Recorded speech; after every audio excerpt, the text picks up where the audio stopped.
السلام علیکم ورحمۃ اللہ وبرکاتہ۔ بسم اللہ الرحمن الرحیم۔ آج ہم جو مطالعہ کریں گے وہ مطالعہ کریں گے اصل میں مولانا مودودی رحمۃ اللہ علیہ کا ایک شروع کا ایک کتابچہ ہے، قرآن کی 4 بنیادی اصطلاحیں۔ میں ریکمینڈ کروں گا کہ یہ سارے ساتھی یعنی کہ اس کا مطالعہ لازمی کریں۔ یہ مطالعہ اس اعتبار سے بھی سب سے زیادہ امپورٹنٹ ہے کہ جو اسلامک فنڈامنٹلزم کی دعوت ہے اس میں فنڈامنٹلز جو ہیں ان کو سب سے پہلے سمجھنا، اسلام کے جو فنڈامنٹلز ہیں وہ ایک یعنی آج ہم دیکھتے ہیں یہ کیوں اتنا اہم ہے کہ آج ہم دیکھتے ہیں کہ ایک مسلمان ہے، سب سے بنیادی چیز جو انسان ایک اسلام کے اندر داخل ہوتا ہے تو سب سے پہلے وہ جو کلمات ادا کرتا ہے وہ کہتا ہے لا الہ الا اللہ۔ لیکن یہ بہت افسوس کی بات ہے کہ ہمارے ہاں لا الہ الا اللہ جو کہ بنیاد ہے ہمارے دین کی، اس دین کی اس ٹرم سے ناواقفیت کی بنا پہ آج ہم صحیح مسلمان نہیں ہیں۔ تو ہم اس میں سب سے زیادہ جو اہم ٹرم ہے وہ الہ کے ٹرم، تو اس لیے سب سے زیادہ ضروری ہے کہ ہم لوگ اس ٹرم کو اچھی طرح سے سمجھیں، اس کے تقاضوں کو سمجھیں، جو اس کے مطالبات ہیں ان کو سمجھیں تاکہ ہم دین کو صحیح طرح سے سمجھ سکیں۔ اچھا، پرابلم کیا ہے اس اعتبار سے؟ قرآن کا جو الٹیمیٹ جتنا میسیج ہے وہ ان 4 تصورات کے گرد گھومتا ہے۔ وہ 4 تصورات اصل میں کیا ہیں؟ ایک الہ، ایک رب، الحمدللہ رب العالمین ہم لوگ کہتے ہیں تو، لیکن رب کے معنی سے ایک عام مسلمان پوری طرح سے واقف نہیں ہے، وہ اس کا کچھ سینس تو سمجھتا ہے لیکن ایز اے ہول اس کی سینس اسے کلیئر نہیں ہے، جس کی بنا پہ ایسا ہوتا ہے کہ وہ لا الہ الا اللہ کہتا رہتا ہے لیکن بہت سے الہ ہیں جو اس نے بنا رکھی ہیں۔ وہ الحمدللہ رب العالمین کہتا ہے لیکن وہ ایک رب کا نہیں ہے، رب العالمین وہ ایک کو نہیں مان رہا، اور بھی بہت سے اس نے رب بنا رکھی۔ اسی طرح جو تیسری جو ٹرم ہے وہ ہے دین کی ٹرم۔ دین کی ٹرم کو میں تھوڑا کھول کے بیان کرتا ہوں کہ ایک انسان کہتا یہ ہے کہ دین اسلام میرا دین ہے، لیکن اصلاً اس کا وہ ایک سے زیادہ ادیان کے پیچھے چل رہا ہے، ایک سے زیادہ دینوں کے پیچھے چل رہا ہے۔ کس اعتبار سے؟ سیاسی سطح پہ ہمارے جو مسلمان ہیں ان کا دین جمہوریت ہے، معاشی سطح پہ ان کا دین سرمایہ دارانہ نظام ہے، معاشرتی سطح پہ وہ مغربیت کے دین پہ چل رہے ہیں، اور اپنی ذاتی زندگی کے اندر وہ لبرلزم کے دین پہ چل رہے ہیں۔ اور سمجھ وہ کیا رہے ہیں؟ سمجھ وہ یہ رہے ہیں کہ ہم اسلام کے اوپر چل رہے ہیں، اسلام ہمارا دین ہے۔ اسی طرح چوتھا جو تصور ہے وہ عبادت کا تصور ہے، تو عبادت کا تصور، الہ کا تصور، اور وہ سمجھ رہا ہے کہ میں عبادت کر رہا ہوں حالانکہ اوور آل وہ عبادت نہیں کر رہا۔ تو اس لیے یہ قرآن کا جو میسیج ہے نا، قرآن کے تراجم میں بھی اب ایک بندہ جسے یہ 4 ٹرمز جو کہ واقف نہیں ہے تو اسے دین کی پوری روح سے وہ واقفیت حاصل نہیں ہوتی، اور تقریباً قرآن کا ترجمہ پڑھنے کے باوجود بھی 3/4 قرآن کا جو حصہ ہے نا وہ اس کو صحیح طرح سے سمجھ نہیں آ سکتا۔ تو اس لیے ضروری ہے کہ ہم سب سے پہلے ان ٹرمز کو سمجھنے کی کوشش کریں۔ اچھا، یہ اتنی کس طرح سے قرآن میں یعنی متعدد بار ان کا استعمال ہوا ہے، بہت ریپیٹڈلی یوز ہوا ہے، تقریباً 9 بار یہ فریز یوز ہوا ہے۔ جو فریز جتنا زیادہ استعمال ہونا اس کی قرآن میں اتنی زیادہ، یعنی اللہ تعالیٰ اگر ریپیٹ کرتے ہیں تو وہ ریپیٹیشن اس لیے کرتے ہیں کہ اس کا ایمفیسس، اس کے اوپر زور دینا یعنی بہت زیادہ ضروری ہوتا ہے، جس کی بنا پہ اللہ تعالیٰ اس پہ ایمفیسائز کرتے ہیں۔ تو قرآن میں آیا اعبدوا اللہ ما لکم من الہ غیرہ، عبادت کرو اللہ کی کہ جس کے علاوہ تمہارا کوئی الہ نہیں ہے۔ تو اس کو تقریباً اس میں عبادت کے ٹرم اور اس میں الہ کے ٹرم، یعنی یہ تقریباً 9 بار یہ فریز ریپیٹ ہوا ہے۔ ایک اور جگہ یعنی کہ آتا وَلَقَدْ أَرْسَلْنَا نُوحًا إِلَىٰ قَوْمِهِ کہ نوح نے بھی اپنی قوم کے لوگوں کو یہی کہا کہ اے کو میری قوم اعبدوا اللہ ما لکم من الہ غیرہ، کہ تم عبادت کرو اللہ کی کہ جس کے علاوہ کوئی الہ نہیں ہے۔ تو عبادت کی سینس ہی ہم لوگوں کو پتہ نہ ہو، الہ کی سینس ہم لوگوں کو نہ پتہ ہو، تمام رسولوں کی دعوت یہ رہی ہے، یہ بنیادی کلمہ ان کی دعوت رہی ہے۔ تو ہمیں یہ سینس نہیں کلیئر ہوگی تو ہم پوری طرح سے اس کے مطابق عمل بھی نہیں کر سکیں گے۔ اچھا، رب کا لفظ تقریباً 994 ٹائمز آیا قرآن کے اندر، کتنا اہم ہے۔ اب تک کا لفظ جو عبادت کے متعلق الفاظ ہیں وہ 100 یعنی 152 ٹائمز آئے ہیں۔ تو اس سے ان کی امپورٹنس پتہ لگتی ہے کہ ان کو سمجھیں گے تو وہ ساری آیات پھر ہمیں سمجھ آئیں گی نا۔ اچھا، اس میں تصورات میں جو خرابی ہوئی ہے اس کی کیا وجوہات ہیں، اس کو ہم ہلکا سا دیکھیں گے کہ غلط فہمیاں کیوں پھیلی ہیں، جیسے کہیں اس کی الفاظ کی ایک لمیٹڈ سینس کیوں رہ گئی۔ اس میں ایک بنیادی وجہ یہ ہے کہ جب زبانیں مختلف زبانوں کی بنا پہ عربی سے عربی کا ذوق ختم ہو گیا، کم ہو گیا، ختم تو نہیں ہو گیا یعنی بہت کم ہو گیا۔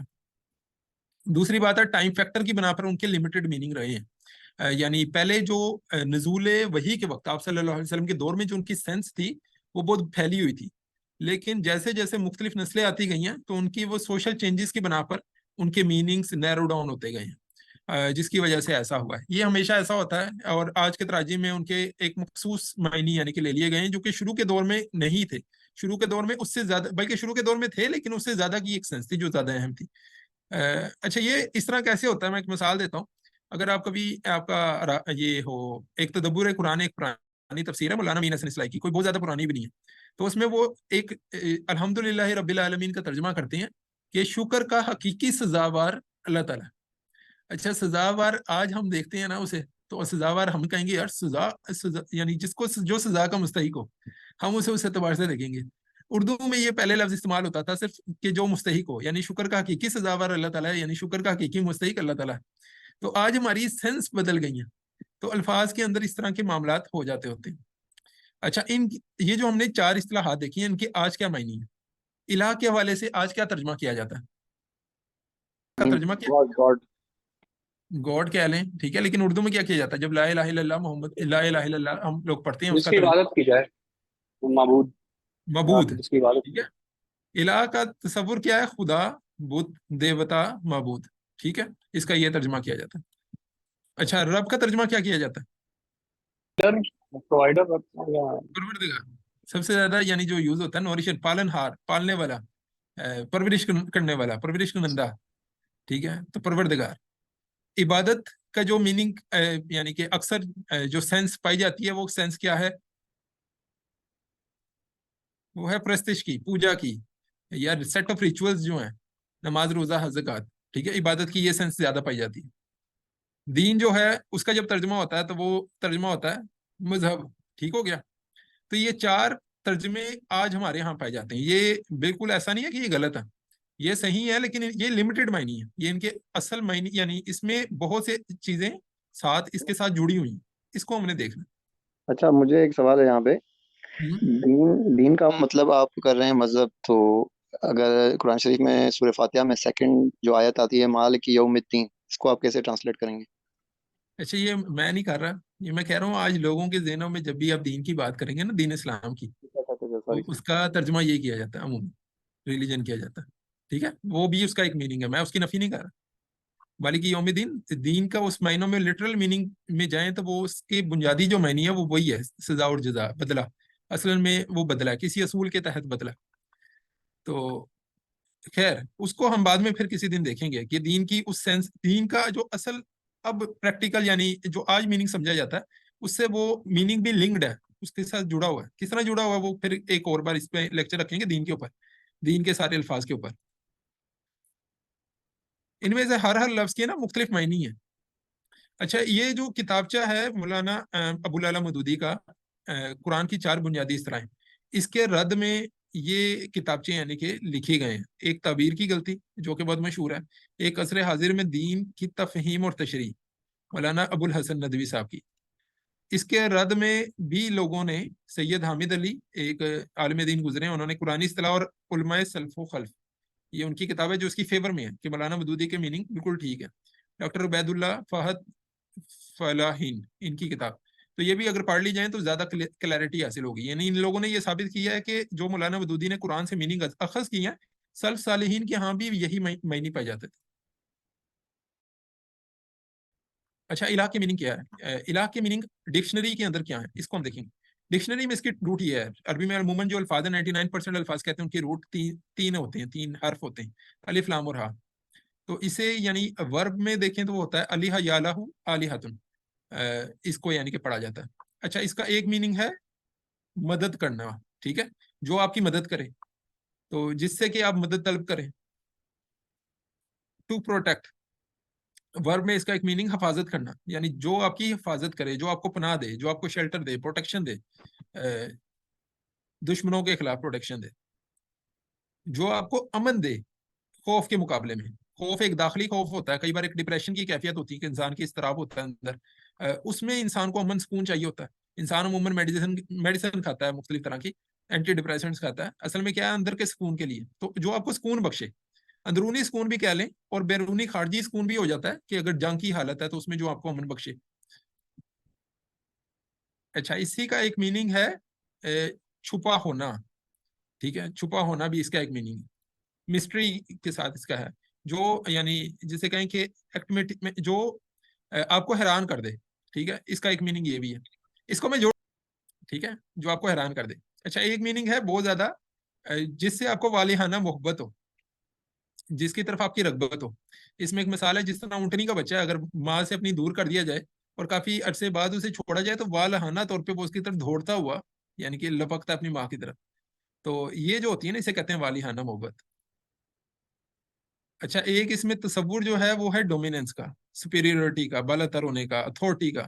ٹھیک ہے کہ وہ یہ سارا کچھ تبھی تو کر پا رہا ہے نا کہ جس کے حوالے سے آپ نے ساری چیز جوڑی ہے. اللہ تعالیٰ یعنی جب آپ کہتے ہیں نا کہ الہ, تو الہ کا میننگ اصل میں لغت کے اعتبار سے یہ ہوگا کہ الہ وہ ہے جو یعنی جو قدرت رکھتا ہے, اختیار رکھتا ہے یہ سارا کچھ کرنے پر. ٹھیک ہے, وہ آپ کی مدد کر سکتا ہے مشکل وقت میں, وہ آپ کی دعاؤں کو قبول کر سکتا ہے, وہ آپ کو پروٹیکٹ کر سکتا ہے دشمنوں کے خلاف, وہ آپ کو سکون بخش سکتا ہے, اور وہ یہ سارا کچھ غیر معمولی طریقے سے کر سکتا ہے. ٹھیک ہے, چھپے ہوئے کر سکتا ہے, غیر معمولی اسباب کے ذریعے سے کر سکتا ہے. اچھا, اور اس بنا پر کہ جب کوئی آپ کے ساتھ اتنا سارا کچھ کرے نا, اس کی بنا پر آپ کو اس سے ایک محبت کا ایک جذبہ آپ کے لیے, آپ کو اس کے لیے پیدا ہوتا ہے, ایک والہانہ محبت کا ایک جذبہ پیدا ہوتا ہے. تو معبود کے ساتھ یہ کس طرح جڑا ہوا ہے؟ معبود کے ساتھ اس طرح جڑا ہوا ہے کہ ایک ہمارے, ہم اسے معبود مانتے ہیں کہ جو ہماری مدد کر سکتا ہے, جو ہماری حفاظت کر سکتا ہے, جو ہمارے دل کو سکون بخش سکتا ہے. جس کو ہم اپنے سے, ظاہر ہے وہ یہ سارا کچھ کر رہا ہے تو ہم اسے اپنے سے بڑا سمجھ رہے ہیں نا, ہم اسے اپنے سے سپیریئر سمجھ رہے ہیں. تو یہ بھی ایک بلیف ہوتا ہے اس کے ساتھ, جو امپوسیبل کو پوسیبل کر دیتا ہے. ٹھیک ہے, یہ تو اسباب اس کے لیے اہمیت نہیں رکھتے. اس بنا پر انسان کے دل میں جب یہ سارا کچھ کوئی ایک ہستی اس کے لیے کرتی ہے, اس کی بنا پر اس کے دل میں ایک جذبہ شکر پیدا ہوتا ہے. تو جس کی بنا پر وہ بندہ ماتھا ٹیک دیتا ہے, کہتا ہے کہ میں تو کچھ نہیں کر سکتا اس کے لیے, میں اتنا ہی کر دیتا ہوں, میں اپنا سر جھکا دیتا ہوں, اور وہ ایک عبادت کا ایک اظہار کرتا ہے اس طریقے سے. اچھا, یہ کافی حد تک آپ کے یعنی ذہنوں میں بھی ہوگا, آج اس کو تھوڑا سا زیادہ میننگز کے ساتھ کھول دیا. اچھا, ایک تصور ہے جو ہم نے ڈکشنری کے میننگ کے ساتھ دیکھا, ایک تصور ہے جو جاہلیت کے دور میں ملتا ہے. یعنی جو مشرکین مکہ تھے وہ کسے الہ مانتے تھے, قرآن سے پتہ لگتا ہے کہ وہ کسے الہ مانتے تھے. تو قرآن میں آتا ہے کہ انہوں نے بنا لیے اللہ کے سوا دوسروں کو الہ, تاکہ وہ ان کو قوت بخشے, تاکہ وہ ان کو عزت بخشے. عزت کا معنی اصل میں عربی کے اندر وہ قوت کے معنی میں ہوتا ہے, تاکہ وہ ان کے لیے مددگار ثابت ہو. وَاتَّخَذُوا مِن دُونِ اللَّهِ آلِهَةً لَعَلَّهُمْ يُنصَرُونَ, سورہ یاسین میں آتا ہے کہ انہوں نے بنا لیے اللہ کے سوا دوسروں کو الہ تاکہ وہ ان کی مدد کریں. تو اللہ کے علاوہ کچھ اور لوگوں سے مدد کی طلب کرنا, ٹھیک ہے, اس سے یہی کنکلوژن نکلے گا نا. یعنی غیر اللہ, انہوں نے اللہ کے سوا, غیر اللہ کون ہے؟ جو بھی اللہ کے سوا ہے. ہم بھی اللہ کے سوا ہیں کہ نہیں ہیں؟ ہم بھی غیر اللہ. ٹھیک ہے, یہ ہاں یہ کنسیپٹ تھوڑا واضح ہو جائے کہ ہر چیز غیر اللہ, اللہ کے سوا. ٹھیک ہے, تو غیر اللہ سے مدد اور حفاظت طلب کرنا, ٹھیک ہے, یہ مشرکین مکہ کرتے تھے. وہ یہ سمجھتے تھے کہ غیر اللہ, اللہ کے سوا کچھ اور الہ ہیں جو مشکل وقتوں میں ان کی مدد کر سکتے ہیں, خوف کے وقت, نقصان کے وقت حفاظت بخش سکتے ہیں, پناہ دے سکتے ہیں. اچھا, آج ہمارے ہاں, اچھا اس کو چلو تھوڑا سا ایک ساتھ دیکھ لیتے ہیں. اب ایک دوسری, یہ تو ہے فرسٹ کنکلوژن کہ غیر اللہ سے مدد اور حفاظت طلب کرنا, یہ ان کے ہاں الہ کا اندر, الہ کے اندر یہ سینس تھی. یہ ہم نے ڈکشنری سے بھی دیکھا کہ مدد اور حفاظت کا تصور. اچھا, دوسرا جو میننگ ہے وہ ملتا ہے کہ وہ لوگ کہ جنہوں نے جو دعا کرتے ہیں اللہ کے سوا, نہیں وہ تخلیق کر سکتے کچھ بھی, اور وہ تخلیق کیے جاتے ہیں, مردہ ہیں, زندہ نہیں ہیں. وما یشرون, اور انہیں اس کا شعور نہیں ہے. ایانا یبعثون, انہیں پتہ ہی نہیں ہے کہ وہ کب اٹھائے جائیں گے. الہکم الہ واحد, تمہارا الہ ایک الہ ہے. یہاں پہ اصل میں یہ بات پتہ لگ رہی ہے کہ جن کی مشرکین مکہ عبادت کرتے تھے, جن کو وہ پکارتے تھے, جن سے وہ دعائیں کرتے تھے, وہ کون لوگ تھے؟ وہ انسان تھے لیکن مردہ تھے. یہاں پہ یہ آیا نا ایانا یبعثون, وہ نہیں جانتے وہ کب اٹھائے جائیں گے. یعنی کس کے حوالے سے بات ہو رہی ہے کہ جن کو وہ پکارتے تھے وہ مردہ انسانوں کو پکار رہے ہیں. ٹھیک ہے, تو یعنی قرآن میں تو کئی جگہ یعنی اس کا ذکر آ رہا ہے کہ مردہ انسانوں کو پکارے. وَلَا تَدْعُوا مَعَ اللَّهِ إِلَٰهًا آخَرَ, اللہ کے سوا کسی سے دعا نہ مانگو. تو دوسرا جو نتیجہ ہے نا وہ یہ نکلتا ہے کہ وہ غیر اللہ سے دعائیں مانگتے تھے, اور اس میں وہ مردہ انسانوں سے بھی دعائیں مانگتے تھے. ٹھیک ہے, وہ صرف جنات سے نہیں مانگتے تھے, فرشتوں سے نہیں مانگتے تھے, بلکہ مردہ انسانوں سے بھی اس کی دعائیں مانگتے تھے کہ وہ بھی ان کی مدد کر سکتے ہیں. اور وہ سمجھتے تھے کہ مردہ انسان ان کی دعاؤں کو سنتے ہیں اور وہ قدرت رکھتے ہیں کہ وہ ان کی مدد کریں. آج جب کوئی بندہ یا علی مدد کہتا ہے تو وہ کیوں غلط کہتا ہے؟ کیونکہ مدد صرف اللہ پاک سے ہے, کسی مدد اللہ تعالیٰ اللہ سے ہے, پاک کے علاوہ. لیکن ہاں. یعنی اس میں مسئلہ کیا ہے؟ یعنی جاتا ہے. وہی یہ تو ٹھیک ہے, ہم کہتے ہیں کہ مدد صرف اللہ سے ہونی چاہیے. مدد اللہ سے ہی کیوں جی ہونی چاہیے؟ علی رضی اللہ عنہ مدد نہیں کیونکہ کر وہ سکتے؟ رب ہے. ہوں. علی رضا کو اگر اللہ پاک کی اگر توفیق دیں گے تو کر سکیں گے, اگر اللہ پاک کی طرف سے علی رضا کو توفیق نہیں ملے گی تو اللہ کس کی مدد کر سکیں گے؟ میں کسی ایک کی بھی نہیں مثال کر سکیں گے. میں تھوڑی نا بات کو کھولتا ہوں, یہ دیکھیں. نہیں وہ آج اس طرح نا کہ ڈاکٹر سے جیسے کہتے ہیں میری حضرت بات علی رضی سنیں. اللہ عنہ جو ہے اس ٹائم وہ زندوں میں نہیں نا شامل ہے, تو اس لیے وہ صحیح ہے. مدد نہیں کر اچھا, سکتے. یہ بات تھوڑی قریب تر ہے. میں ایک مثال سوال پوچھتا ہوں آپ سے. ایک ڈاکٹر ہے جو کہ ہم اس سے ڈاکٹر غیر اللہ ہے نا, جی جی جی بالکل. ڈاکٹر غیر اللہ وہ زندہ ہے, زندہ ہے. اس سے ہم جی زندہ. کہتے ہیں یار آپ ہمارا یہ علاج کریں, کوئی بھی مسائل ہے, تو یہ کیا ہم دعا نہیں کر رہے اسے؟ اور کیا جب ہم اپنے کسی خادم کو کہتے ہیں تو میرے لیے پانی لے آؤ, تو کیا ہم اسے پکار نہیں رہے, ہم اسے کہہ نہیں رہے کہ یار تم میرے لیے پانی لے آؤ؟ یہ کیسے مختلف ہے. ایک قبر ہے, اس میں ایک بزرگ ہے, چلو کافی نہیں بزرگ ہیں, ولی اللہ کوئی جنہیں لوگ کہتے ہیں ولی اللہ ہیں, وہ 1 فٹ کے قدم پر میں ان سے کہتا ہوں کہ جی آپ میرا علاج کریں, ٹھیک ہے, یا آپ مجھے پانی لا دیں, اور یا 1000 فٹ دور ہے بے شک, یعنی 1 فٹ دور بھی کر لو, 1000 فٹ دور کر لو, اس اعتبار سے یعنی کیسے مختلف ہے؟ آپ کے ذہن میں کیا آتا اس میں یہ ہے نا کہ جیسے جو ڈاکٹر وغیرہ کے پاس اسباب مہیا ہے نا, ہے؟ اسباب ہے. اسباب, اور جو ہم اگر کسی قبر والے کو پکارتے ہیں یا کسی مردہ کو پکارتے ہیں تو اس میں اسباب نہیں ہیں ان کے پاس نا, غیر اسباب الاسباب برار اسباب اس کو کہتے ہیں, صحیح تو ہے. اس لیے غیب غلط کا بھی ہوتا ہے آ وہ. جاتا ہے کہ غیب کا آ جائے. چلے میں اس کو نا تھوڑا ایکسپلین کرتا ہوں, ٹھیک ہے. اصل میں جب کوئی بندہ کسی بزرگ سے جو عین سامنے بے شک 1 فٹ کے کھڑا ہوا, یعنی وہ پڑا ہوا ہے زمین کے اندر, یا 1000 فٹ کے فاصلے پہ بے شک ہے, یا پھر میں کہتا ہوں یا کوئی کہتا ہے, میں نہیں کہتا, اللہ تعالیٰ کا شکر ہے, یعنی یا کوئی کہتا ہے کہ یا علی مدد, تو اصلاً وہ یہ سمجھتا ہے, اس کے ذہن میں یہ بات موجود ہے کہیں نہ کہیں کہ وہ میری بات سن رہا ہے, ٹھیک ہے. حالانکہ اس کے بعد وہ صلاحیت ہی نہیں ہے کہ وہ آپ کی بات سن سکے, وہ السمیع نہیں ہے. وہ اللہ تعالیٰ کی ذات ہے جو, یعنی کہ ایک تو ٹھیک ہے میرے سامنے ایک ڈاکٹر موجود ہے, وہ تو اسے تو وہ صلاحیت اللہ تعالیٰ نے دے رکھی ہے, لیکن اس کو وہ صلاحیت ہی نہیں دے رکھی.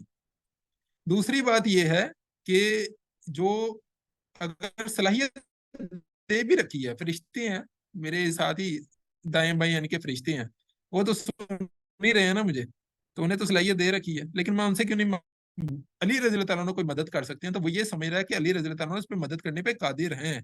تو ایک بندہ جو قبر میں ہے وہ میری مدد نہیں کر سکتا, اس کے پاس اس کی قدرت ہی نہیں ہے. تو اگر تو میں سمجھ رہا ہوں نا کہ وہ یعنی جسے کہ اسباب کو توڑ کے غیر معمولی اسباب کہہ لیں یا مفوق الاسباب طریقوں سے وہ میری مدد کر سکتا ہے, تو یہ صرف اللہ تعالیٰ کی ذات ہے جو کر سکتی ہے مفوق الاسباب طریقوں سے. ماتحت الاسباب اسے کہتے ہیں, اسباب کے تحت. اسباب کے تحت بندے یعنی کہ کر سکتے ہیں, غیر اللہ سے وہاں پہ مدد مانگی جا سکتی ہے اسباب کے تحت, لیکن اسباب سے ماورا ہو کر کسی سے بھی مدد طلب کرنا, چاہے وہ انسان ہو, چاہے وہ جن ہو, چاہے وہ زندہ ہو یا مردہ ہو, کوئی بھی ہو, چاہے وہ نبی ہو, ٹھیک ہے, تو اس سے بھی مدد نہیں طلب کی جا سکتی. غیب پر ایمان, آپ اس میں اس کے غیب میں کسی سے مدد طلب کرنا, وہ سمپل اس کو تھوڑا ہاں, سا. اس ہاں کو آپ بے شک یہ غیب کہہ میں سکتے ہیں کسی کہ سے غیب مدد میں طلب. کسی سے مدد نہیں طلب ہاں کی جا سکتی, کیونکہ اس میں چیزیں کیا لنکڈ ہیں. ایک یہ کہ آپ اسے السمیع سمجھ رہے ہیں کہ وہ آپ کی بات سن رہا ہے, ایک یہ ہے کہ آپ اسے ساتھ ہی قدیر سمجھ رہے ہیں کہ وہ آپ کی مدد کرنے پہ قادر ہے, اور جبکہ وہ ان حدود و قیود کو توڑ کر آپ کی مدد نہیں کر سکتا. آپ یہ سمجھ رہے ہیں کہ وہ اس کا اختیار لامحدود ہے, آپ یہ سمجھ رہے ہیں, آپ اس کی قدرت لامحدود ہے, جبکہ یہ صرف اللہ تعالیٰ کی صفت ہے کہ اللہ تعالیٰ کی قدرت لامحدود ہے, باقی جتنی بھی مخلوقات ہیں ان کی جتنی بھی یعنی حدود و قیود کے اندر وہ بند ہے. صحیح ہے. تو جو مردہ مرنے سے پہلے اپنا پیشاب نہیں روک سکتا تھا, ہمارے ادھر لوگ سمجھتے ہیں کہ وہ ہم سے مصیبت کو روک سکتا ہے, ہم سے مصیبت کو ٹال سکتا ہے. یہ ہے جو اس میں بنیادی غلطی ہے. صحیح ہو گیا. تو کسی کو بھی کوئی غیر معمولی اختیار, مفوق الاسباب اختیار صرف اللہ تعالیٰ کو حاصل ہے. یہ اس میں بنیادی سی بات ہے. میں نے نا یہ انشاءاللہ اسے پریزنٹیشن کو شیئر بھی کر دوں گا, اس میں سارا کنٹینٹ, تاکہ ساتھی اسے ایک بار پڑھ بھی لیں تو زیادہ فائدہ ہو جائے گا. ٹھیک ہو گیا. اچھا, ایک تیسرا تصور جو قرآن میں ملتا ہے مشرکین مکہ کے حوالے سے, کہ انہوں نے بنائے کچھ اولیاء کو الہ, وہ انہوں نے بنایا کچھ اور اس کے سوا کچھ اور کو اولیاء، کچھ اور کو مددگار، کچھ اور کو اپنا پروٹیکٹر سمجھا. ما نعبدوہم الا لیقربونا الی اللہ زلفا، وہ کہتے ہیں، ان کا کہنا ہے کہ نہیں ہم ان کی عبادت کرتے مگر اس لیے کہ وہ ہمیں قریب کر دیں اللہ تعالیٰ کے، زیادہ نزدیک کر دیں. اسی طرح یہاں پہ بھی ایک آیت ہے، اس کا بھی مفہوم اس کے قریب ہے کہ اللہ تعالیٰ کہتے ہیں کہ یقیناً ہم نے ہلاک کیا یعنی بہت سی بستیوں کو، اور ہم اپنی آیات کو بیان کرتے ہیں مختلف طریقے سے، تاکہ ہم نے اپنی آیات کو مختلف طرح سے ریپیٹ کیا ہے تاکہ لوگ پلٹیں. تو کیوں نہیں مدد کی ان کی ان لوگوں نے جن کو انہوں نے اللہ کے سوا سمجھا کہ وہ ان کو اس سے قریب کر دیں گے، انہوں نے کیوں ایسے لوگوں کو الہ بنا لیا؟ تو خیر یہاں پہ جو بنیادی بات ہے نا، اسی طرح ایک آخری آیت چلیں یہ پڑھ لیں کہ انہوں نے بندگی کی یا انہوں نے عبادت کی اللہ کے سوا، وہ بندگی کرتے ہیں اللہ کے سوا کہ جو نہیں نہ انہیں نقصان دے سکتے ہیں، جو نہ انہیں فائدہ پہنچا سکتے ہیں، اور وہ کہتے ہیں کہ یہ اللہ کے نزدیک ہمارے کیا ہیں، سفارشی ہیں، اللہ کے نزدیک ہمارے شفاعت کرنے والے ہیں. یہاں پہ جو اوور تصور سمجھ آ رہا ہے نا کہ مشرکین مکہ کی ایک اور پرابلم تھی. وہ کیا پرابلم تھی؟ وہ یہ پرابلم تھی کہ وہ سمجھتے تھے کہ اللہ تو ہے ایک دی گوڈ، یعنی بہت بڑا اللہ تعالیٰ گوڈ ہے، لیکن اللہ تعالیٰ کے نیچے چھوٹے چھوٹے گوڈ بھی ہیں. اللہ تعالیٰ کی خدائی میں کچھ اور لوگوں کو بھی اختیار ہے. اللہ تعالیٰ کے جو قریبی لوگ ہیں نا، انہیں بھی کچھ اختیار حاصل ہے. اللہ تعالیٰ کے قریبی لوگ کون ہیں؟ جو اللہ تعالیٰ کے یعنی نیک بندے ہیں، اولیاء ہیں. تو ان کے حوالے سے یعنی ان کا یہ تصور تھا کہ وہ کہتے ہیں ہم ان کی عبادت کیوں کرتے ہیں؟ اس لیے کہ وہ ہمیں اللہ سے قریب کر دیں. یعنی ان کا تصور اس وجہ سے تھا کہ جس طرح ایک بادشاہ ہوتا ہے نا، بادشاہ کو ڈائریکٹ اپروچ نہیں کیا جا سکتا، اس کے درباریوں کے ذریعے سے اپروچ کیا جاتا ہے. تو بالکل یہی ان کا کانسیپٹ تھا. وہ کہتا تھا کہ اللہ تو بادشاہ ہے، اللہ تو سب سے بڑا، تو اللہ کو ڈائریکٹ اپروچ نہیں کیا جا سکتا. اس کے لیے کیا ضروری ہے کہ چھوٹے چھوٹے جو اس کے جو درباری ہیں نا، ان کو خوش کیا جائے. ان کو یہ جو عبادت کر رہے ہیں اس لیے کہ ان کی خوش کیا جائے، ٹھیک ہے، تاکہ وہ ہماری بات ادھر مقبولیت حاصل کر لے. تو یہ ہے ان کا تیسرا مسئلہ.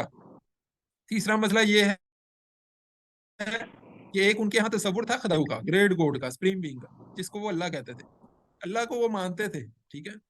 تو لیکن مسئلہ کیا تھا انہیں کہ وہ یہ سمجھتے تھے کہ اللہ کے تحت کچھ اور لوگوں کو بھی خدائی حاصل ہے. اللہ کے تحت کچھ اور لوگ بھی، چھوٹے چھوٹے خدا اور بھی ہیں، انہیں بھی اختیار حاصل ہے. اور جو ہے یعنی وہ اللہ کی ہاں ہماری سفارش کرا سکتے ہیں. یعنی ہماری جو بھی مناجات ہیں، ہم دعائیں یہ ان سے کرتے تھے تاکہ وہ جی اپنا ان کا قوت ہے، کوئی زور ہے خدا کے ہاں، تو وہ خدا سے اپنی باتیں منوا سکتے ہیں، خدا کو اپنی محبت کی بنا پر اپنی باتیں منوا سکتے ہیں. تو ایک سفارش کا کانسیپٹ ہے کہ ریکویسٹ کرنا، ٹھیک ہے. ایک سفارش کا کانسیپٹ ہے ریکویسٹ کرنا. ایک سفارش کا کانسیپٹ ہے ریکویسٹ نہیں کرنا، ریکمینڈ کرنا، اور بلکہ کہنا کہ بھائی جانا کر کے دیو، ٹھیک ہے. تو یہ جو ہوتی ہے نا کہ جی وہ زور ہے اس کے پاس کو یار، ٹھیک ہے، قربت کی بنا پر وہ اپنا زور لڑا کے اپنی بات منوا لیں گے. تو ان کے ہاں ایک یہ تیسرا تصور تھا. ہمارے ہاں بھی یہی تصور ہے. ہمارے ہاں ایک پورا مکتب فکر کے اندر یہ تصور بہت زیادہ پھیلا ہوا ہے کہ جو اولیاء اللہ ہیں وہ اللہ تعالیٰ سے ہمیں بچوا لیں گے، یا اللہ تعالیٰ سے ہماری بہت سے کام ہے جو اللہ تعالیٰ سے ہم انہیں خوش کریں، ہم ان کے ادھر دیگے چڑھائیں، تو اس کے نتیجے کے اندر اللہ تعالیٰ سے وہ ہماری باتیں منوا سکتے ہیں. آگے چلتے ہیں جی. چوتھا تصور یہ ہے کہ یہ ابراہیم علیہ السلام نے کہا کہ میں نہیں خوف کرتا اس سے جس کو تم اس کا شریک ٹھہراتے ہو، یا جس کو تم نے خدا بنا رکھا ہے، اللہ یہ شاء ربی شیئا، اور نہیں وہ مجھے نقصان، یعنی وہ مجھے کوئی نقصان نہیں پہنچا سکتا مگر یہ کہ میرا رب ہی چاہے. اسی طرح ایک اور آیت میں آتا ہے کہ اللہ تعالیٰ نے کہا کہ تم دو الہ نہ بناؤ، یقیناً یعنی جو ہے وہ الہ ایک ہی ہے. فَإِيَّ یا فَرْحَبُونَ، تم مجھی سے تم ڈرو، یعنی الہ میں ہی ہوں تو چاہیے یہ کہ تم مجھی سے ڈرو. اسی طرح ہود علیہ السلام کو ان کی قوم کے جو لوگ تھے انہوں نے کہا کہ ہم تو سمجھتے ہیں کہ تجھ پر ہمارے خداؤں کی مار پڑتی ہے. ان کے ہاں ایک چوتھا تصور یہ تھا کہ وہ یہ سمجھتے تھے کہ جو غیر اللہ ہے نا، اس کو اگر ناراض کر دیں کہ تو نتیجہ کیا ہوگا؟ نتیجہ یہ ہوگا کہ جو ہے وہ ہمارے اوپر کسی قسم کی مصیبت ڈال سکتا ہے. جی آپ چلیں اس کو آگے دیکھتے ہیں. اچھا تھوڑا ٹائم ہمارے پاس تھوڑا ہے، کافی اس میں ڈسکشن میں بحث ہو جائے گی.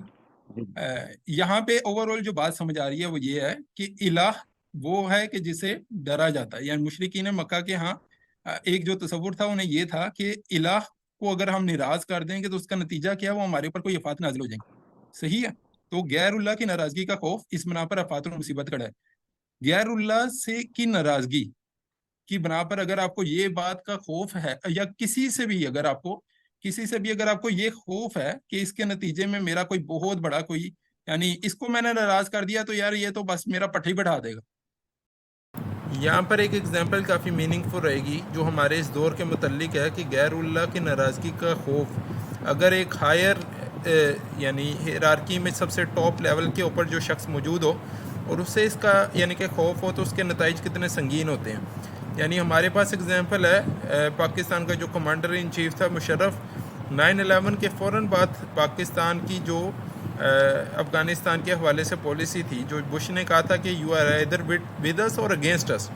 تو یعنی مشرف کو یہ ہو گیا کہ بھائی ہم نے امریکہ کو ناراض کر دیا تو امریکہ تو گویا یعنی ہمیں تو وہ پتھر کے دور میں پھینک دے گا, امریکہ کو ہم ناراض نہیں کر سکتے. اور ہمارے پاس اس کے کاؤنٹر میں اگزامپل ہے ملا عمر کی جس نے کہا کہ میرے پاس میں اس وقت 2 وعدوں کو اپنے سامنے رکھ کے دیکھ رہا ہوں, ایک وعدہ خدا کا ہے اور ایک وعدہ بش کا ہے.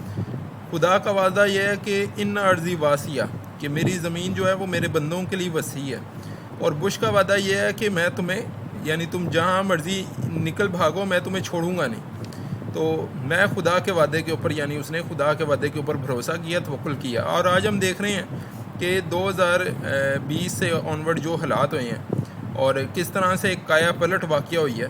آج مشرف کی کیا حالت ہے, مشرف کس طرح اس دنیا میں یعنی مرا ہے, تو وہ بزدل کمانڈو, تو اس کی موت کس طرح کی, اور ملا عمر کا کام کتنا بڑا ہے, اور افغانستان آج کس سطح پہ پہنچا ہوا ہے, اور پاکستان کی حالت کتنی دیگرگوں ہے افغانستان کے مقابلے میں.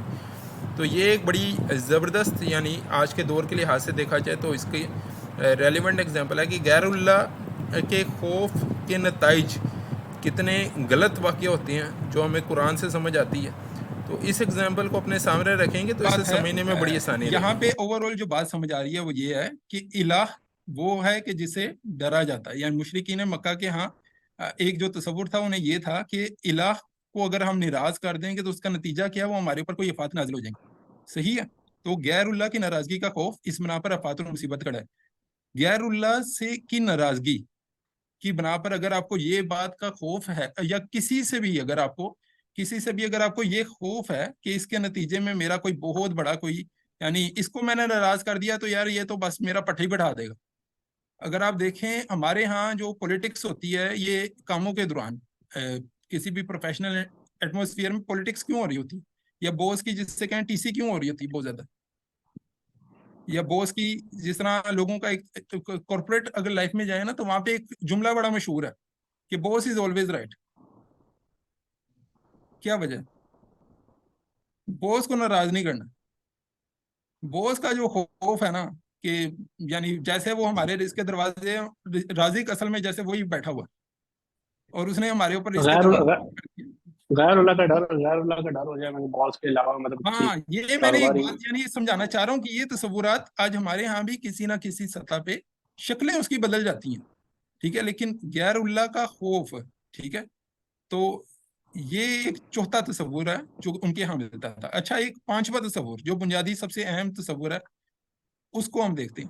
یہ قرآن میں نا یہ ہم نے ڈکشنری کی لغت میں جتنے بھی معنی دیکھے ہیں نا ان ساروں میں وہ چاروں تصورات کسی نہ کسی اعتبار سے ملتے جلتے ہیں, ٹھیک ہے.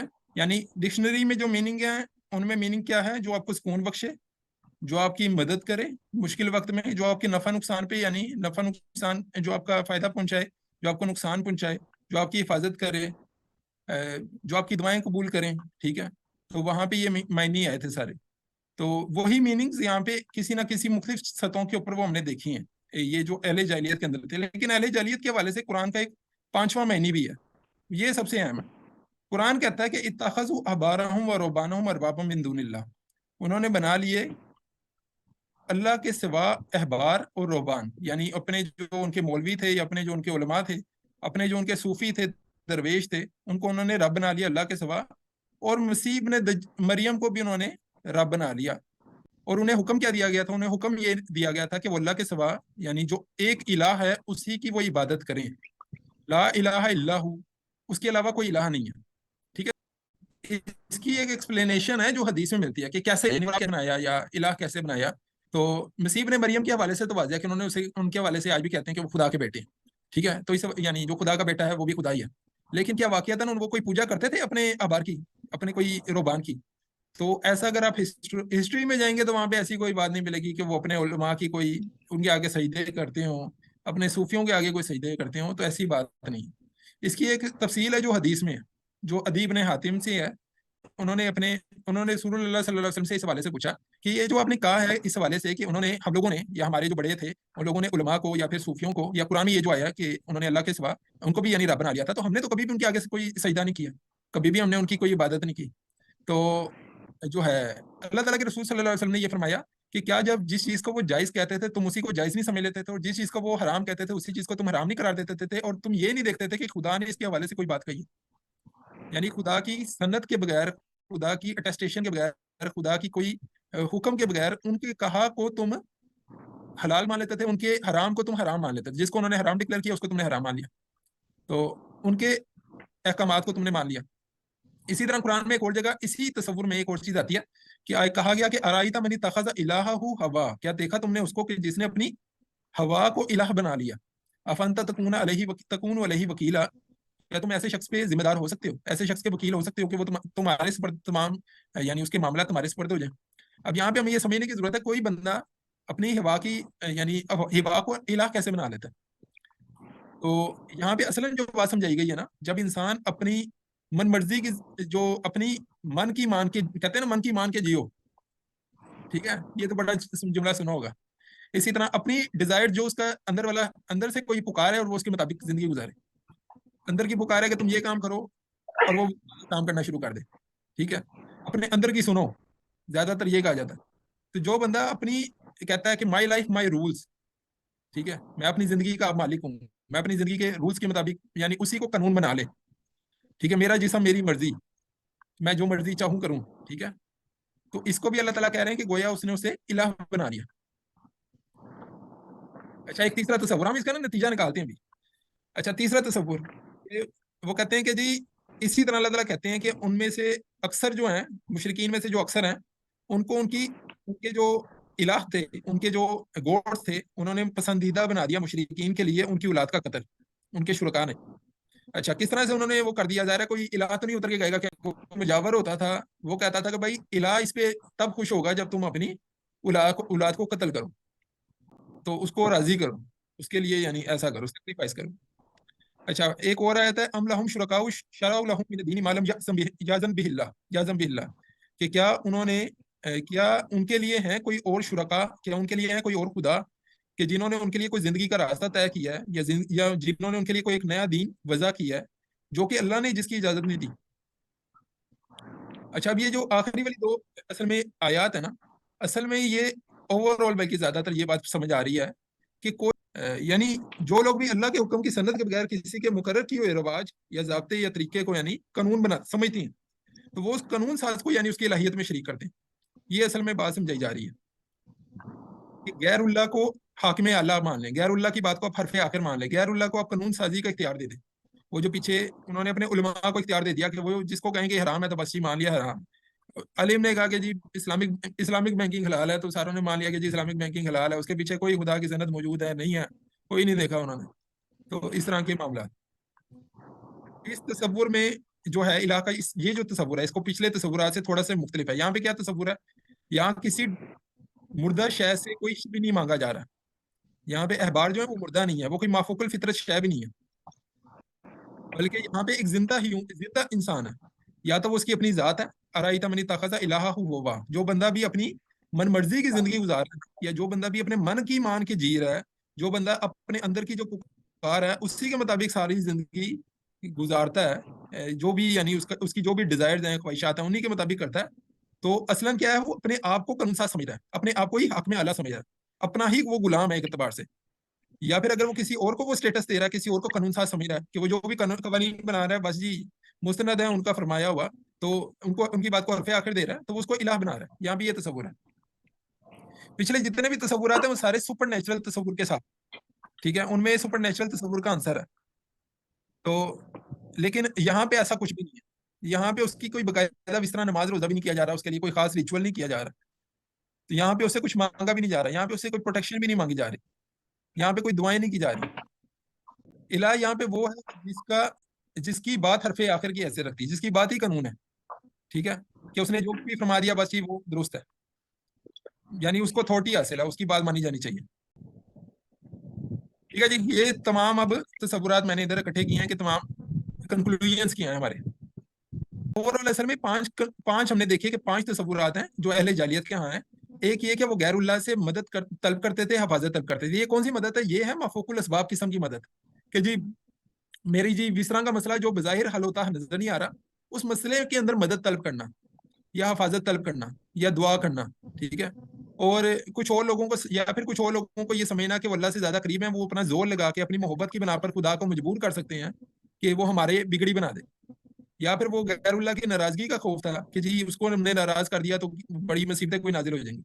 5ویں درجے میں وہ ہے کہ کسی غیر اللہ کو، اللہ کے سوا کسی اور کو انہوں نے حق میں اللہ بنا لیا، اللہ کے سوا کسی اور کی وہ متعین مطلق بنا لیا. کہ الوہیت کے بارے میں جو فیصلہ کن بات ہم نے سمجھی اوور آل کہ سینٹرل تھیم کیا ہے الوہیت کے حوالے سے. ٹھیک ہے. ایک تو ہم نے دیکھا کہ 4 چیزیں جو تھیں وہ تھی کائنات میں فوق الطبعی نوعیت کا جسے اقتدار اور اختیار حاصل ہو.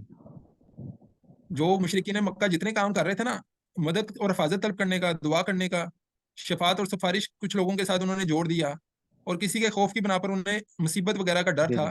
تو یہ اصلاً وہ اس بنا پہ کر رہے تھے کہ وہ سمجھ رہے تھے کہ یونیورس کے اندر کسی کو ایک غیر معمولی نوعیت کا اقتدار یا اختیار حاصل ہے. ٹھیک ہے. تو جس کو وہ اقتدار ہے، وہ اختیار حاصل ہے، اس سے کے ساتھ وہ یہ سارے معاملات کر رہے تھے. 5ویں سطح پہ یہ دیکھا ہم نے کہ انسانی زندگی میں جس کو انسانی زندگی میں کسی کو مقتدر اعلیٰ ماننا، اسے الہ بنانا ہے. اور جو بھی قرآن میں یعنی کہ اس حوالے سے وہ جو آیات آئی ہیں، اس سے یہ بات سمجھ آتی ہے کہ کسی بھی غیر اللہ کو اگر حاکم اعلیٰ بنا لینا، گویا اسے الہ بنانا. کسی بھی غیر اللہ کو قانون ساز ماننا، گویا اسے الہ بنانا. یہاں پہ اوور آل یہ بات ہے. تو ایسنس جو ہے اس کا الوہیت کا، جو اگر سارے میں دیکھا جائے تو وہ ہے اختیار، اتھارٹی. کسی کے حوالے سے اگر آپ یہ سمجھتے ہیں نا کہ اسے مفوق الاسباب قسم کی اتھارٹی حاصل ہے، یا اس کے حوالے سے آپ یہ سمجھتے ہیں کہ انسانی زندگی کے اوپر اس سے کوئی اتھارٹی حاصل ہے، اس کی بات فیصلہ کن ہے، اس کی بات آخری درجے میں ہے. ٹھیک ہے. تو آپ اسے اصلاً الہ مان رہے ہیں. آپ بے شک کہیں کہ میں اللہ کو الہ مان رہا ہوں، لیکن اگر کسی اور کے حوالے سے، چاہے وہ سپر نیچرل سطح پہ آپ ایسا کریں، چاہے انسانی زندگی کی سطح پہ آپ کا ایسا رویہ ہے، تو آپ اسے الہ مان رہے ہیں. یہاں پہ اصلاً یہ بات سمجھائی گئی ہے اتھارٹی کے حوالے سے، چاہے وہ سپر نیچرل ڈیٹی کو آپ دیتے ہیں وہ اختیار پوری کائنات کے حوالے سے، یا انسانی زندگی کی سطح پہ آپ کسی کو وہ اختیار دیتے ہیں اور آپ اس کے مطابق زندگی گزاریں. جس کو آپ نے یہ اختیار دے دیا وہ اصل میں آپ نے اسے الہ بنا لی. قرآن کی اپروچ اس حوالے سے کیا ہے؟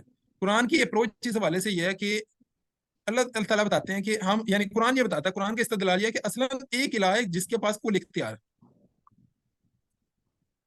اسی کے پاس اتھارٹی ہے، اسی کی بادشاہت ہے، اسی کے پاس اصل اختیار ہے. سپر نیچرل سطح پہ بھی، یعنی قرآن یہ بتاتا ہے کہ سپر نیچرل سطح پہ بھی، مافوق الاسباب سطح کے اوپر بھی اسی ایک ہی کو اختیار حاصل ہے، اور ہیومن ورلڈ لیول پہ بھی اسی کو اختیار حاصل ہے، اور اسی کو اختیار حاصل ہونا چاہیے. اگر نہیں ہے تو اسے ہونا چاہیے. یہ قرآن کی ایک آیت ہے، وَالَّذِي فِي السَّمَاءِ الہ، وہی ہے جو آسمان میں الہ ہے، اور وہی ہے جو زمین میں بھی الہ ہے. ٹھیک ہے.